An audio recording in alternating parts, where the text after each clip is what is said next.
Welcome to the Infinite A ecosystem.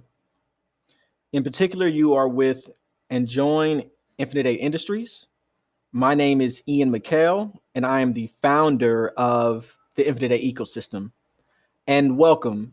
Today, we will discuss Forever AI, the world's first healthcare artificial intelligence physician. And we will discuss ethical considerations, privacy, security, and accuracy. Let's begin.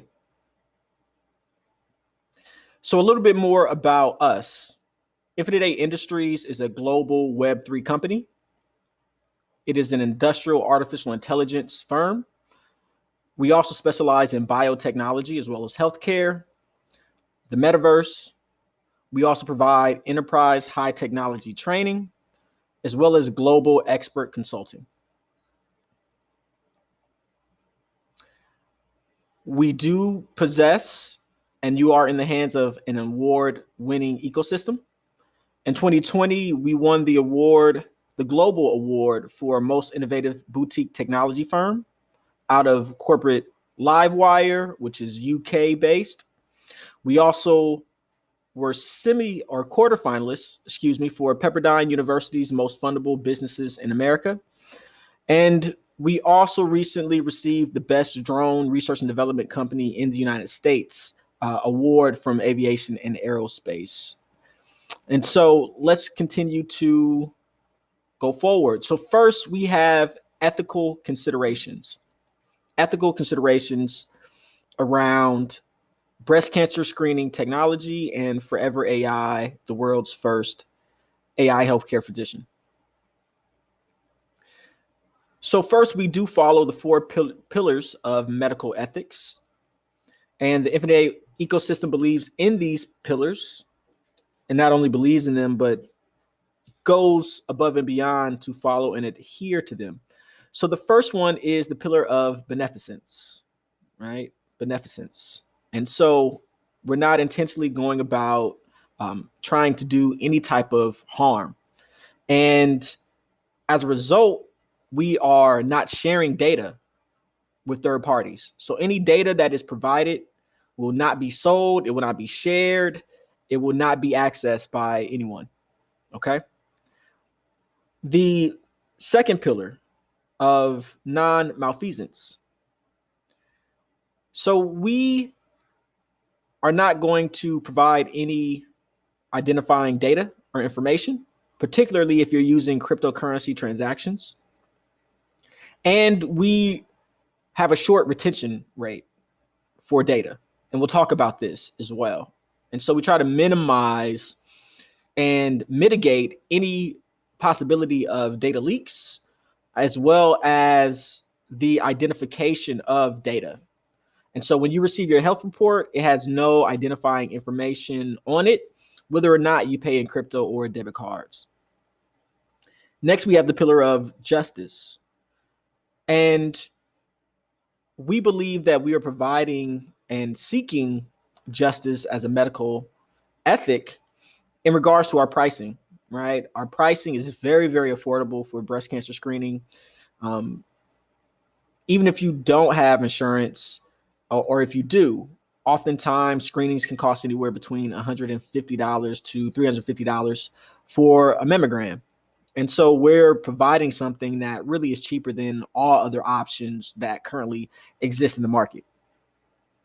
In addition to that, we are also, for autonomy, we're providing the customer as well as the physician and clinician with as much information as we possibly can to ensure that they are able to make independently verifiable decisions, right? And so if we provide you with this type of information regarding the ethics behind it, the security, the safety, the privacy concerns, then you have enough information for you to make a informed decision. Also, we're providing through our health reports, we're providing clinicians and physicians with more information than they've ever had access to. And so with this being said, we're really trying to empower both sides of the market equally. And we hope that by following these pillars of medical ethics that we will be able to spread this sense of ethical underpinnings throughout our ecosystem. Now we have privacy. There's three ways that we look to enhance privacy through our Forever AI breast cancer screening application, as well as other future applications. So when we say the term maximum minimum hot data storage, what does that mean? It means that we are maximizing the amount of data that we keep minimally, right? So anything that we don't have to store on our servers, we don't.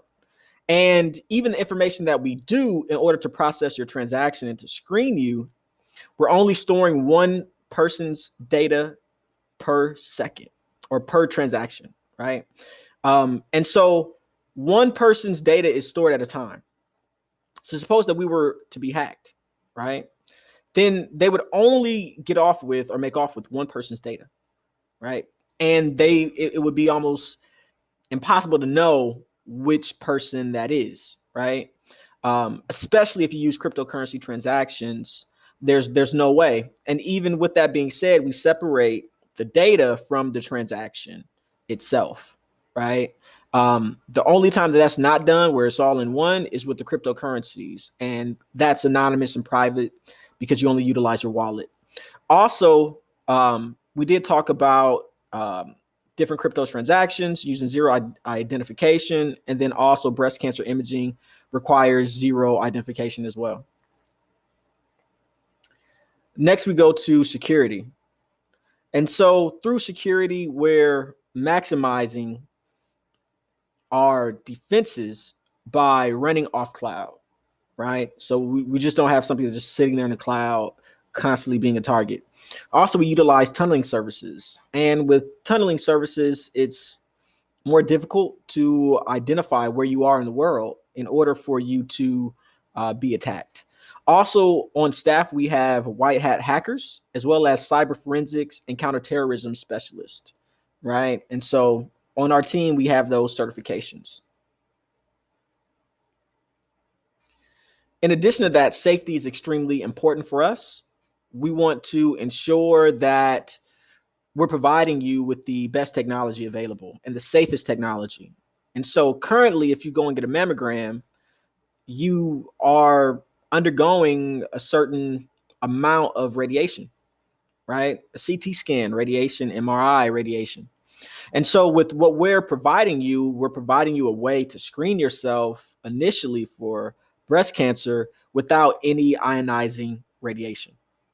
Also, our technology is completely non-invasive. And so from my understanding, right, I've never had a mammogram, but from conversations that I've heard with those people or those women in particular who are close to me, it's very painful, especially if a woman has a small chest. It could be very, very painful for her to undergo that procedure and that screening. And so we're providing a painless way for essentially a woman or a man to be screened for breast cancer in the comfort of their own home and utilizing data that's non-identifying.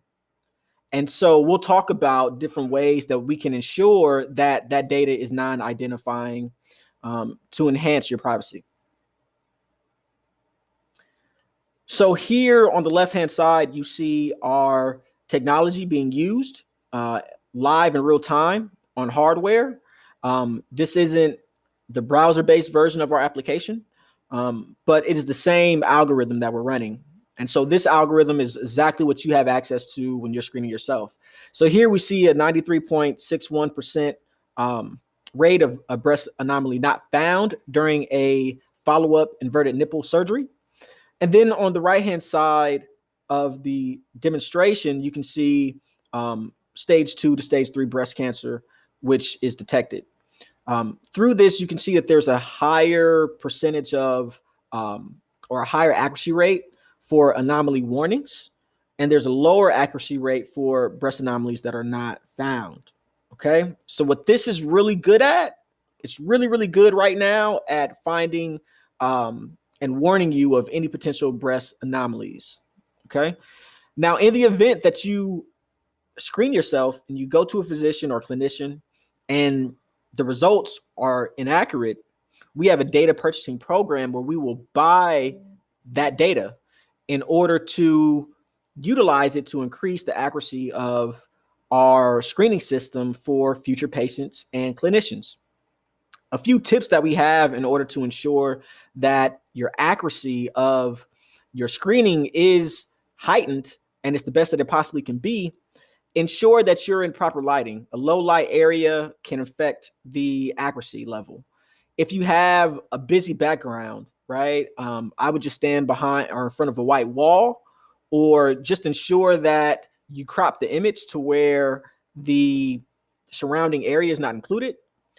If you have additional clothing, right, I would, make sure that other clothing is not in the image. Also, piercings, for example, piercings could possibly affect the algorithm. Now, we've included piercings in the original algorithm.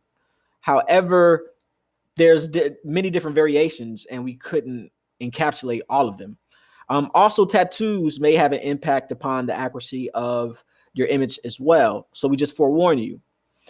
Also, we made a very intentional effort to create as much diversity in this particular data set, right? Diversity of shades, also diversity of sexes, for example. And so we've done that. If you find that the readings are imperfect for your particular demographic, right, and you can bring us verifiable results, then we will work with you in order to increase the accuracy to ensure that it's accurate for more people. Also, the testing accuracy at higher, like we talked about, testing accuracy is higher for breast cancer anomalies. So just know that and note that. Otherwise, thank you for your time, and this has been great. Hopefully, this has been enough information and is very informative. And we look forward to speaking with you in the future. Thank you.